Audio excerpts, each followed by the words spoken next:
can see beyond the veil. You know, and what you can find is that as you allow yourself to follow this practice in this book and you allow yourself to embrace immortality, the wall of mortality starts to fade away and you start to see the essence of life, not defined by time or matter, but defined by the essence itself. And you just have to be willing to, it's crazy, but you have to be willing to believe that you really are immortal. And once you do, you never believe you're immortal to be careless with your life. You embrace immortality to see it even more precious than it was. You know, being mortal, all being mortal does is motivate you in a space and time. But when you no longer need to be motivated by space and time, okay, then you no longer need mortality. If what makes you do something is having to get it done by a certain time, okay, well then, you know, you're still using time as a crutch. When what helps you get something done is the fact that it needs to be done and it's important and God puts it in front of you, then you're moving into more of an immortal space. Now, yeah, certain deadlines and things, bills and such that's just a low level, base level of humanity, but really what motivates a person defines where they're at with their sense of mortality and immortality. Anyone else have some experiences on that? Those were so awesome. Andy? I'm glad Chad said what he did, because I was like on the opposite end. I always, having performed a lot of funeral services for the organization I belonged to, I always felt awkward going up to the family and offering them my condolences, because I didn't really feel like doing that. But then I was confused, because I always learned that that's what you do. You say, I'm sorry for your loss, but it never felt right. And I was confused because I didn't know what to say in place of that. And so that's where I'm at pretty much. I want to do a little. That's a great comment. I want to, being inspired to do a little act out on it. Okay. So Andy, I want you to stand up, and I want to do a little something that I do at funerals. Okay. And it's so simple, but I want to share it with you. Okay. So Andy's going to stand up, and we're going to you're going to stand this way, face Sarah, and we're gonna be at a traditional funeral, and Sonia is going to be the person that's, you know, passed on, and so because she's, you know, doesn't she look great? And yeah, and she smiles and everything. I want to look like that. She does. It's like she's here. She's just sleeping. Yeah, I know. She just walked in. So Andy, I want you to go ahead and stand up there, and I'm going to go ahead and approach you, all right? So go ahead and stand there like you're doing what you're doing at a funeral. Just don't mind me. Okay. Okay? And this is what I'll do. Okay? You enter someone's space, okay? You enter it respectfully. Andy, just keep looking at Sonia, your beloved over there that's passed away. And then I'll just do this.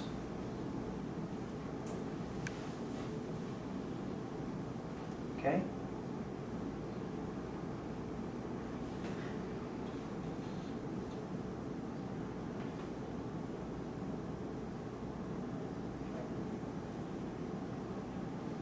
Beautiful. Now you guys, you can't sense it, but Andy can. Andy's breathing slowed down. Andy's shoulders dropped. Andy became more relaxed. And then what I'll do is I'll make a gesture so that Andy will turn his head towards me. There's a meeting of the minds. And I walk away. You can go ahead and sit down, Andy. Everyone get a feel for that? What really needed to be said? There are no words that come. There are no words that come. My father died about 25 years ago. He had been in a coma for a month. And we were really, this is from the other side, Yeah. you know, from the person, from the family of the Right. person who Good to hear died. it. Good. We were really, really shocked, I would say, at how many people could not just say, I'm sorry for your loss. I mean, it was stunning to me how many people didn't even say that to us because of the discomfort that you describe, I'd assume. Yeah, yeah. Or because it brought it too much home for them, you know, like, I don't want to let this kind of death, it might happen It's to my contagious. Or it's Yes, too and- hurtful. And even the funeral director, I took my mother to the funeral home to make the arrangements, and he acted so strange. And when we left, he said, "Have a nice day." This was the day my father died, you know, he said that to my mother. He said, "What's wrong with you? You look upset." They are right. You know, At the and funeral. we were just yearning for people to say, "I'm sorry for your loss." And again, So- it's about reading, when you allow yourself to be there, okay? It's about reading your audience, okay? Read your audience, you know? If there's something to say, you look in her eyes, you know? But a lot times, they'll let you know.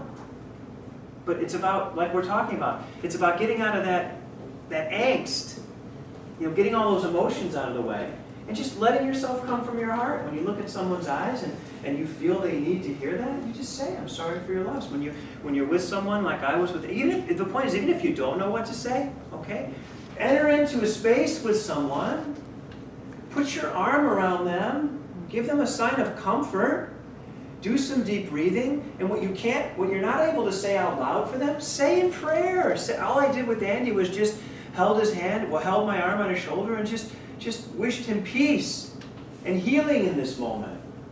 And his body began to relax. So even if that were you and I didn't say that, I would have touched you, I would have held you, I would have wished you peace. You would have felt a sense of comfort from another individual who was just giving you love. And you would have felt that even though those words might not have been spoken. She would have still connected with, this person is trying to understand what I'm going through.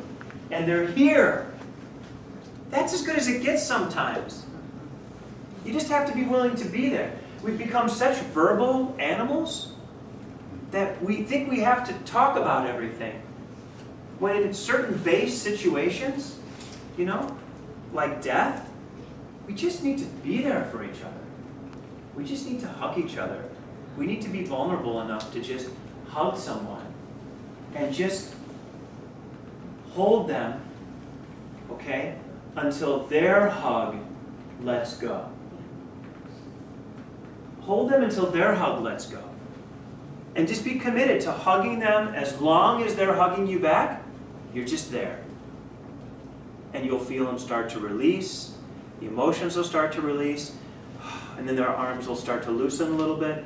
And then that's when you release. But you're telling them, "I'm going to hold you as long as you need me to right now." It's such a simple thing, Kathy. I think Kathy made a good point in that it's our fear because it brings it home. That's right. And I think I've always had the same problem with people who've been diagnosed with cancer. And I'm a cancer survivor.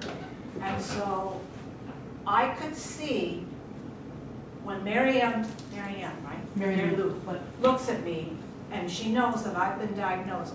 I can see that she sees her death in me. I can see it in her eyes. And I think there's a real connection there. I think we could do the same thing for people whose illness makes us uncomfortable. That's right. And that's a great point. Okay? And again, we want to circle back around this. What makes someone else's illness make us feel uncomfortable? Our emotions. It goes right back to, and that's why, you know, we had a very long talk about death last time, didn't we, in sadness? And where did God bring us right back to again? You know, right back to it again. You need to talk about this some more. So what is God telling us? People need to talk about this. Andrea. Early on when my sister was diagnosed with cancer, Yes. I happened to come see you, and you said she's not going to make it. And I believed you, but everybody else in my family was holding on that there was going to be some miracle cure. I carried that with me. One time I mentioned, Keith said that she's not going to make it, and they go, "He's not God. What does he know?" No, there's always hope. But I knew that you were right, and so everybody else wanted to take that away. People find hope in people not dying, okay? But we have to be honest about where people are at. You know, we have to be honest. There's always miracles and there's always a chance for change, okay? There's no doubt. But we have to be honest where people are at in their journey. And we have to allow ourselves, okay? Because if we live with false hope for too long, we don't say a proper goodbye. We don't say the things we need to say. We don't resolve, okay? Because we're stuck in false hope. So you have to be conscious. Is the hope based in truth? Is it based in a person's ability to go through miraculous change and transformation? Because people can go through miraculous change and transformation. They have a lot more chance for a miracle. People who are not willing to go through miraculous change in their life, people who are not willing to have a mind completely open to change and a heart completely open, you know, they just usually don't go through those experiences with the same chance of change. Okay? It's who someone is gives you a good idea of how things are gonna go. And that's just the way it is. That's just the way it is. We are what we are. If we can allow ourselves to change, if we can allow ourselves to transform, if we can let go of emotions. You know, there's a great book that a patient I was treating gave me, and I've recommended it to others. It's, even if you don't have cancer, which God willing, you know, none of you do in this room, and if you do, your body's getting rid of it right now, praise God, it's going to be gone right now. Because it exists in all of us, but we need it to die. When we can embrace death, we can let things die more quickly that aren't meant to be in us. And one of the things we can let die more quickly is cancer. If we let things go, if we don't hold on to things, and we let things go, we don't try and make it all about us, then we don't feed cancer. If we make it all about us, or all about getting what we want, or all about being in a space of imbalance with others around us, we're asking for cancer. So we got to let it go. We got to let things die. We got to let it go. The book is called Radical Remission. And she gave it to me because she said, you need to read this book because everything that they're talking about that people have in common with radical remission is all the things you're doing in your treatment rooms and at the wellness center. She goes, so you need to know that even though you don't treat cancer, because I don't, I treat health, order, well-being. I do not treat disease. I treat the health of the person. Healthy people take care of disease. I don't need to treat disease. Do you think you could do an example of talking to someone who is terminally ill, how you did the person who was above the casket? I can. Can I check my clock real quick? You have like 2 minutes.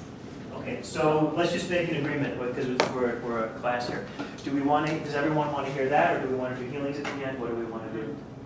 Healings at the end. Healings at the end. Yeah. Yeah, he looks at the end. So you know what? Why don't we do this? Why don't we just make a note of that, and What? then I'll start the next class. And why don't we have as a discussion question for Yeah. next class? People have their own ideas Yeah. and then go over that tomorrow. That'd be a next great time. idea. Why don't you guys throw some things up on the Facebook page Yeah. and email Sarah or put it on the Facebook page, and then we'll get some of those situations together, and then I'll be happy to address some specific situations. So the question itself was, you go ahead. Just how to talk to someone who is terminally ill. Cool. Thank you. It's a great question, by the way. Okay, so I want to just turn on a little bit of music gently, and then I want to make myself available for a few minutes. Sarah, please let me know when the time is up. I want to continue to be. How much time do you want? We've got about 2 minutes. Okay. So I'll set my timer. Set your timer, okay? Okay. And we'll just do some healings. And you've had another incredible class. This is intense, isn't it, guys? We got to talk about it. We got to talk about it. If we don't talk about it, we can never evolve out of it. Keith, Yes, ma'am. is it okay for us to post answers to the study questions on Facebook? Yes. That's what it's for. That's why we want it. Yeah. That's what it's for. Please do. Because the time is so limited. Yeah, that's what we want to do. We want to take it outside of the and a lot of people are starting to get involved and watch it more and just keep spreading the word.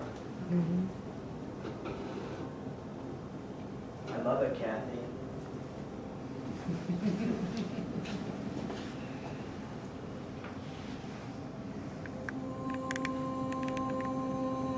I love the new person that Kathy becomes, the more vulnerable she is, okay? The more vulnerable she is, the more amazing she becomes. And this is someone who would have never stood in the middle of this room and held my hands a couple months ago, right? And now she does it and her hands are warm. You know, her heart's open. And she's really enjoying being herself.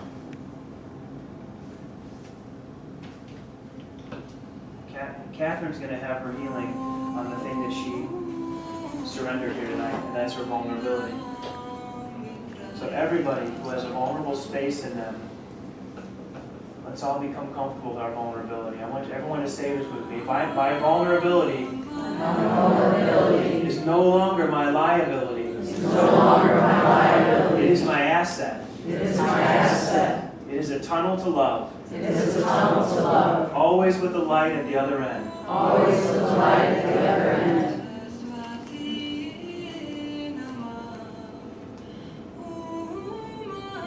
Being vulnerable is helping many be healed of the negative energy around vulnerability.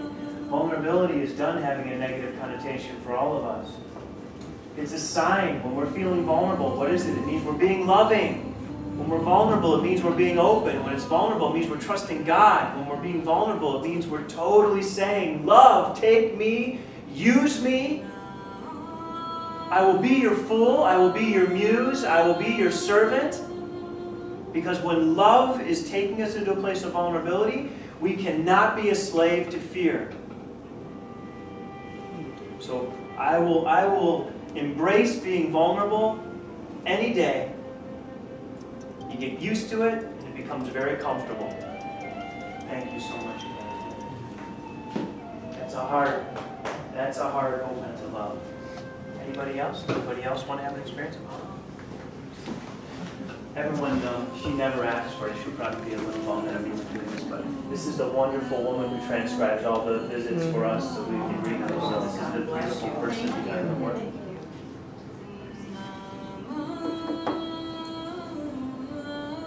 Wow. Can I? Wow. So just do this for me.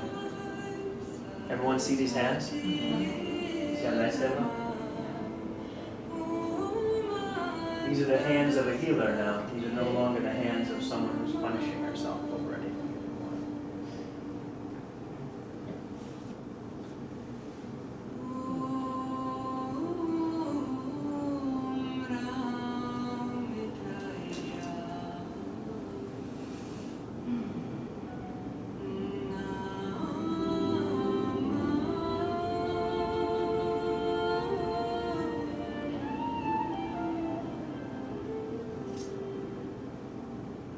Repeat, a leader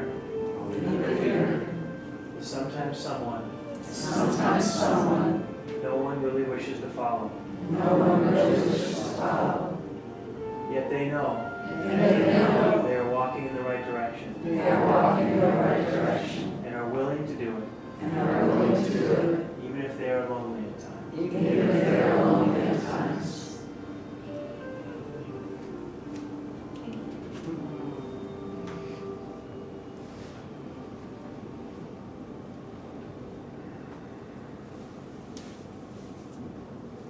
She's a wonderful leader.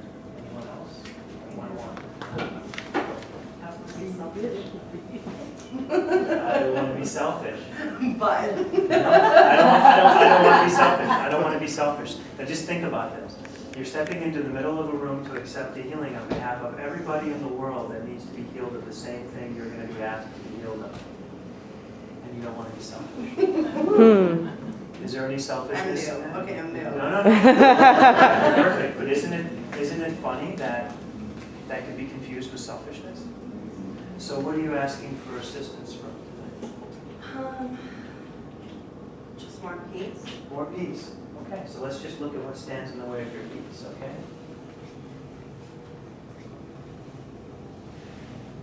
This is a great one. So this is she's going to volunteer a really physical visit today. It's really great. And so this one's for the women in the audience, okay? For all women whose hormones get in the way of their peace. Women are spiritual beings. So for all women in the world, own your spiritual strength. Command that spiritual strength over your hormones. God that created you and gave you spirit wants you to have control over those hormones. He doesn't want you to be controlled by them. He wants you to be in control of them and use them to guide regeneration, reproduction, health, and well-being. Never again will you be defined by them. You will define them. You will control them. Never again will you have to wonder, why did I act that way? You will command them. They will not command you. That is the biggest thing that's been standing in the way of your dreams. Does that make sense to you? And now every woman in the world has a new perspective, don't they? Thank you so much. That was very courageous. There's lots of help for that. Lots of help for that. There's lots of things you can do, whether you use the Wellness Center or you use someone else. Women, please don't suffer with hormonal imbalances.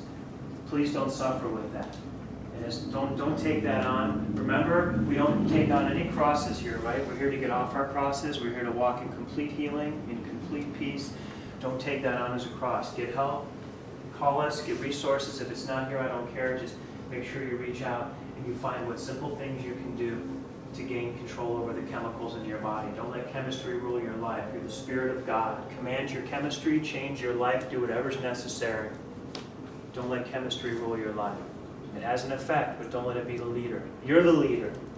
Chemistry is a follower. If you lead your life in a direction, your chemistry will follow. If you let your chemistry be the leader, you're not going to be the leader, okay? Okay? I love everyone for coming tonight. I missed you all. So glad to see you again. We will be here next Tuesday, so blessings to everyone, and I look forward to seeing you all again. Take care.